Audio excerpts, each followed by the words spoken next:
కృతజ్ఞతలు తెలియజేసుకుంటూ ముఖ్యంగా లా అండ్ ఆర్డర్కి సంబంధించి ఈ మధ్యన చాలా కీలకమైపోయింది. నేషనల్ మీడియా అడిగింది, మన కర్నూలులో జరిగిన సంఘటన, ఉమ్మడి కర్నూలు జిల్లాలో జరిగిన సంఘటన, ఒక చిన్నపాటి బిడ్డ మీద ఏం జరిగిందో అందరూ మైనర్ బాలు ఏం చేశారు మీకు అర్థమైంది. నన్ను స్పందించమన్నారు. ఏం మాట్లాడాలంటే, ఒక 18 ఏళ్ళు దాటిన యువతనైతే ఎలాంటి పనిష్మెంట్ అని ఇచ్చేయచ్చు.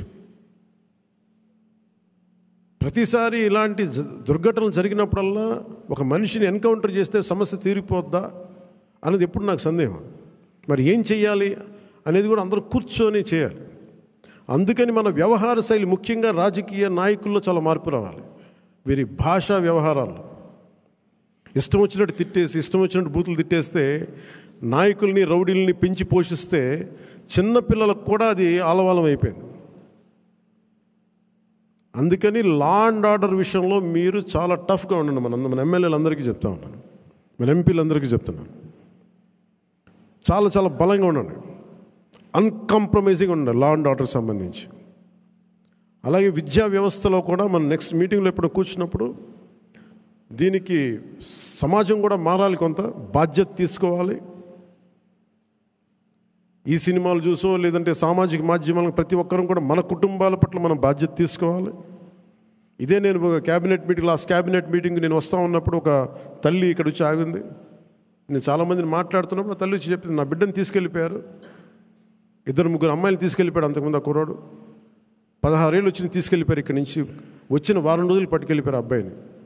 9 నెలలు అయిపోయింది, నేను ఎవరికి చెప్పుకోవాలో తెలియట్లేదు. కంప్లైంట్ ఇచ్చాం మాచవరంలో. అంటే మన కేకే గారిని పంపించి వెంటనే కన్సర్న్ పోలీసు అధికారితో మాట్లాడితే 9 నెలల్లో సాధించలేనిది 9 రోజుల్లో తీసుకురాగలి. ఇది ఎందుకు చెప్తున్నానంటే, విజయం అని కాదు, ఒక చిన్నపాటి అధికారం ఇంత చేయగలదు. అలాంటిది 3,000 మంది ఆడబిడ్డలు అదృశ్యం అయిపోయారు. వచ్చిన ఏ పరిస్థితుల్లో తిరిగి వచ్చారో మనకు తెలియదు, వాళ్ళు ఎంతమంది తిరిగి వచ్చారో తెలియదు. అందుకని ముఖ్యంగా ఆడబిడ్డలకు సంబంధించి మటుకు చాలా చాలా బలమైన మనకి ఈ లా అండ్ ఆర్డర్ సిచ్యువేషన్ చాలా బలంగా ఉండాలి. అందుకని మనందరం కూడా పర్సనల్గా, అపార్ట్ ఫ్రమ్ పార్టీ, మనందరం కూడా దీనికి భవిష్యత్తులో ఇలాంటివి జరగకుండా, నంద్యాల ఇన్సిడెంట్ లాంటివి జరగకుండా ఉండాలంటే ఏం చేయాలి? మాధ్యమాల్లో, ప్రసార మాధ్యమాలు కూడా నా కోరిక ఏంటంటే, ఎంతసేపు తిట్ల పురాణాలు కాకుండా మీరు ఇవ్వాల్సింది ఇలాంటి చర్చలు, ఇలాంటి దుర్ఘటనలు జరగకుండా ఉండాలంటే ఏం చేయాలి, దాని మీద కొంచెం హెల్తీ డిబేట్స్ పెట్టండి. లా అండ్ ఆర్డర్ ఇష్యూ, అదేవిధంగా గాంజా డ్రగ్స్ విషయం గురించి వచ్చిన మీటింగ్, ఒక రివ్యూ మీటింగ్ జరగడం జరిగింది. స్టార్టింగ్ అంటే ఇప్పుడు కొన్ని సందర్భాల్లోని ఒక ముఖ్యమంత్రి ఎలా రియాక్ట్ అవుతారు, కొన్ని సందర్భాల్లో ముఖ్యమంత్రిగా రియాక్ట్ అయితే సిచ్యువేషన్స్ ఎలా ఉంటాయి, ఇవి మెయిన్ ఒకసారి మనం ఆలోచించుకోవాల్సిన అవసరం కూడా ఉంది. ఎందుకంటే ఈ మధ్యకాలంలో మీరు జరుగుతున్న మొన్న ముచ్చుమర్రి ఇష్యూ మనకి అందరికీ తెలుసు. నంద్యాల జిల్లాలోని ముచ్చుమర్రిలోని ఒక చిన్న పాప, 9 years బేబీ, అమ్మాయి అత్యాచారానికి గురయ్యి, అమ్మాయి హత్యకి గురయ్యింది. ఇప్పటికీ కూడా అంటే బాడీ కూడా ట్రేస్ అవుట్ అయ్యే పరిస్థితి కూడా కనిపించలేదు. సో ఇటువంటి సిచ్యువేషన్స్లోని మాట్లాడేటప్పుడు కూడా చాలా క్లియర్గా ఇటువంటి సంఘటనలు ఎందుకు జరుగుతున్నాయి, ఇది ఒక ఎత్తు అయితే, నిన్ననే మనం చూసాం ఒక 6 నెలల పసికందు, నిజంగా వాడిని రాక్షసుడు అనాలో వాడిని ఏమనాలో కూడా అర్థం కాని పరిస్థితి ఉంది.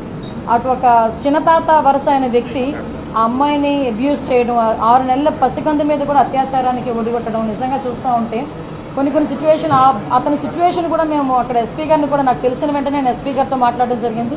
ఎస్పీ గారు చెప్పడం కూడా ఏంటంటే, కంప్లీట్గా తాగిన మైకంలో, ఎంత తాగాడంటే ఈవెన్ పోలీస్ స్టేషన్కి తీసుకొచ్చిన తర్వాత కూడా అతనికి తెలివి రాలేదు, అప్పటికి కూడా అదే మైకంలో ఉన్నాడు. అలాంటి మైకంలో ఆ పిల్లని, చిన్న పసికొందిని అత్యాచారం చేసిన సంఘటన కానీ ఇవన్నీ చూస్తూ ఉంటే చంద్రబాబు నాయుడు గారు నిజంగా స్టార్టింగ్ ఇవే టాపిక్స్ ఎత్తుకున్నారు. మేము కూర్చున్న తర్వాత అసలు ఎందుకు ఈ పరిస్థితులు వస్తున్నాయి, ఎందుకు ఇటువంటి సిచ్యువేషన్స్ ఎందుకు మనం ఎదుర్కోవాల్సిన అవసరం వచ్చింది, ఎందుకు లిక్కర్ మీద, గాంజా మీద, డ్రగ్స్ మీద మనం ఎట్టి పరిస్థితులను ఉక్కుపాదం మోపాలి.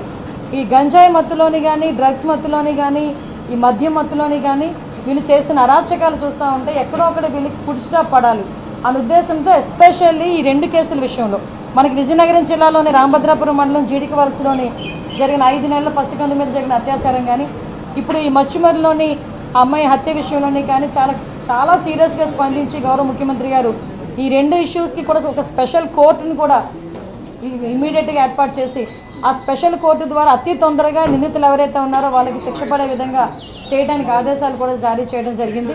అదేవిధంగా ఇప్పుడు ఎవరైతే మనకి ఈ ముచ్చుమరి విషయంలోనైతే ఆ అమ్మాయి మరి అతి క్రూరంగా చంపబడింది. ఏదైనా మనం మామూలుగా మాట్లాడుకునేటప్పుడు కూడా చాలా క్లియర్గా ఆలోచన చేసుకోవాలి. ఆ అమ్మాయిని కూడా గొంతు నిలిపి చంపి అక్కడ వాళ్ళు చెప్పిన విధానం బట్టి ఒక రాయి కట్టి అక్కడున్న చెరువులోనో కొలలోనో పడేసిన పరిస్థితి. సో అటువంటి సిచ్యువేషన్లో అమ్మాయి బాడీ కూడా ట్రేస్ అవుట్ అవ్వలేదు. ఎన్డీఆర్ఎఫ్ బృందాలు ఇంచుమించుగా చాలా ఎక్కువగా మేమందరం కూడా పంపించడం జరిగింది. ప్రతిరోజు కూడా కంపల్సరీగా చంద్రబాబు నాయుడు గారు దీని గురించి మానిటర్ చేస్తున్నారు. మమ్మల్ని ప్రతిరోజు అడుగుతున్నారు ఎంతవరకు వచ్చిందో రిపోర్ట్ ఏంటని అడుగుతున్నారు. దీని మీద మేము అంత ఎన్డీఆర్ఎఫ్ బృందాల దగ్గర నుంచి అన్నీ కూడా ఎతికినా కూడా అమ్మాయి బాడీ అయితే ట్రేస్ అవుట్ అవ్వలేదు.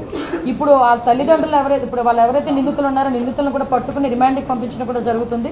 అరెస్ట్ చేయడం జరిగింది. ఇప్పుడు రిమాండ్ కూడా పెడుతున్నారు.